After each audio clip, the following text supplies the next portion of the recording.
Guarantee guarantee ಇದು guarantee news. ಸುದ್ದಿ ಖಚಿತ, ನ್ಯಾಯ ನಿಶ್ಚಿತ. ಬೆಳಗಾವಿ ಲೋಕಸಭಾ ಕ್ಷೇತ್ರದ ಕ್ಷೇತ್ರ ಪರಿಚಯ ಮತ್ತು ಜನರ ಅಭಿಪ್ರಾಯವನ್ನು ನಿಮ್ಮ ಮುಂದೆ ಇಡ್ತಾ ಇದ್ದೀವಿ ವೀಕ್ಷಕರೇ. ನಿಮ್ಮ ಗ್ಯಾರಂಟಿ ನ್ಯೂಸ್ ಬೆಳಗಾವಿಯಲ್ಲಿದೆ.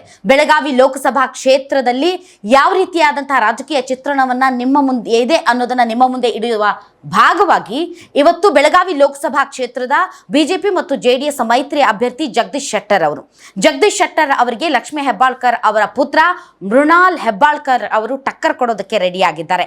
ಹಾಗಾದ್ರೆ 6 ಬಾರಿ ಶಾಸಕರಾಗಿ, ಮುಖ್ಯಮಂತ್ರಿಗಳಾಗಿ, ಸ್ಪೀಕರ್ಗಳಾಗಿ ಅಷ್ಟೇ ಅಲ್ಲ, ಇಡೀ ಬಿಜೆಪಿ ಪಕ್ಷದಲ್ಲಿ ಹಲವಾರು ಉನ್ನತ ಹುದ್ದೆಗಳನ್ನು ಸ್ವೀಕರಿಸಿ ಈಗ ಲೋಕಸಭೆಗೆ ಎಂಟ್ರಿ ಆಗೋದಕ್ಕೆ ತುದಿಗಾಲಲ್ಲಿ ನಿಂತಿದ್ದಾರೆ ಜಗದೀಶ್ ಶೆಟ್ಟರ್ ಅವರು. ಹಾಗಾದ್ರೆ ಜಗದೀಶ್ ಶೆಟ್ಟರ್ ಅವರ ಈ ಒಂದು ಸ್ಪರ್ಧೆ ಏನಿದೆ ಅದು ಕೇಕ್ ವಾಕ್ ಆಗುತ್ತಾ ಅಥವಾ ಸಿಕ್ಕಾಪಟ್ಟೆ ಫೈಟ್ ಇಂದ ಕೂಡಿರುತ್ತಾ? ಈ ಬಗ್ಗೆ ಮಾತಾಡೋದಕ್ಕೆ ಸ್ವತಃ ಮಾಜಿ ಮುಖ್ಯಮಂತ್ರಿಗಳಾದಂತಹ ಜಗದೀಶ್ ಶೆಟ್ಟರ್ ಅವರು ನಮ್ಮೊಂದಿಗಿದ್ದಾರೆ. ಬನ್ನಿ, ಅವ್ರನ್ನ ವೆಲ್ಕಮ್ ಮಾಡೋಣ. ಸರ್, ತಮಗೆ ಗ್ಯಾರಂಟಿ ನ್ಯೂಸ್ಗೆ ಸ್ವಾಗತ.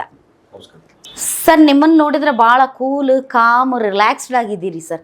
ಅಷ್ಟೇನು ಫೈಟ್ ಇಲ್ಲೇನ್ರಿ ಸರ್? ನೋಡಿ, ಅದು ನನ್ನ ಸ್ವಭಾವ, ಕೂಲ್ ಆಗಿರೋದು.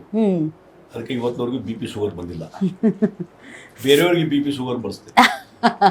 ಅಲ್ಲ, ಬರ್ಸಿರಿ ಬಿಡ್ರಿ ಸರ್, BP ಶುಗರ್ ಬರ್ಸಿರಿ. ಅದು ಲಾಸ್ಟ್ ಎಲೆಕ್ಷನ್ನಲ್ಲೇ ಗೊತ್ತಾಗ್ಬಿಟ್ಟಿತ್ತು ಎಲ್ಲರಿಗೂ ನೀವು ಎಷ್ಟು ಇಂಪಾರ್ಟೆಂಟ್ ಅಂತ ಹೇಳಿ. ಆದರೆ ಸರ್, ಇಲ್ಲಿ ಸ್ಪರ್ಧೆ ಇದೆಯಾ ಇಲ್ವಾ ಸರ್? ಸ್ಪರ್ಧೆ ಇದ್ದೇ ಇರ್ತದೆ. ಯಾವ ಒಂದು ಚುನಾವಣೆ ಅಂದಮೇಲೆ ಸ್ಪರ್ಧೆ ಅನ್ನುವಂಥದ್ದು ನಿಶ್ಚಿತ. ಕೊನೆ ಕ್ಷಣದವರೆಗೂ ಸ್ಪರ್ಧೆ ಇದ್ದೇ ಇರ್ತದೆ. ಕೊನೆ ಕ್ಷಣದವರೆಗೂ ನಾನು ಹೋರಾಟ ಮಾಡ್ತೀನಿ. ಸರ್, ನಿಮ್ಮ ಪ್ರತಿಸ್ಪರ್ಧಿ ದಟ್ ಈಸ್ ಮೃಣಾಲ್ ಠಾಕೂರ್ ಅವರು ಈ ರಾಜ್ಯದ ಮಂತ್ರಿಗಳಾದಂಥ ಲಕ್ಷ್ಮೀ ಹೆಬ್ಬಾಳ್ಕರ್ ಅವರ ಸುಪುತ್ರ ಮತ್ತು ವಿಧಾನ ಪರಿಷತ್ ಸದಸ್ಯರ ಅಳಿಯ. ಸೊ ಒಂದು ದೊಡ್ಡ ಶಕ್ತಿ ಅವರ ಹಿಂದೆ ಇದೆ. ಸೊ ನಿಮ್ಮ fight it's between Mrinal and you are Lakshmi Hebbalkar versus Jagadish Shettar? ನೋಡಿ, ಇವತ್ತು ಇಡೀ ದೇಶದಲ್ಲಿ ಒಂದು ರಾಷ್ಟ್ರೀಯದ ಬಗ್ಗೆ ಚರ್ಚೆ ಆಗ್ತದೆ. ಈ ಪಾರ್ಲಿಮೆಂಟ್ ಇಲೆಕ್ಷನ್ನು ಸ್ಥಳೀಯ ಇಲೆಕ್ಷನ್ ಅಲ್ಲ. ವ್ಯಕ್ತಿಗತವಾದಂಥ ಸಂಬಂಧಗಳು ಮತ್ತೊಂದು ಅದರ ಮೇಲೆ ಚುನಾವಣೆ ನಡೆಯೋದಿಲ್ಲ. ರಾಷ್ಟ್ರದ ನಾಯಕರು ಯಾರಾಗಬೇಕು, ಮುಂದಿನ ಪ್ರಧಾನಮಂತ್ರಿ ಯಾರಾಗಬೇಕು, ದೇಶದ ಸುರಕ್ಷತೆ ಮತ್ತು ಸಂರಕ್ಷಣೆ ಜನರದ್ದು ಇದೆಲ್ಲ ಯಾರ ಕೈಯಲ್ಲಿ ಸೇಫ್ ಇರ್ತದೆ ಅನ್ನುವಂಥ ನಿರ್ಧಾರ ಮಾಡುವಂಥ ಚುನಾವಣೆ. ಹೀಗಾಗಿ ಇವತ್ತು ದೇಶದಲ್ಲಿ 10 ವರ್ಷ ನರೇಂದ್ರ ಮೋದಿಜಿಯವರು ಆಡಳಿತ ಮಾಡಿದ್ದಾರೆ, ಸಮರ್ಪಕ ಆಡಳಿತ ಮಾಡಿದ್ದಾರೆ. ಅವರೇ ಪ್ರಧಾನಮಂತ್ರಿ ಮುಂದುವರಿಬೇಕು.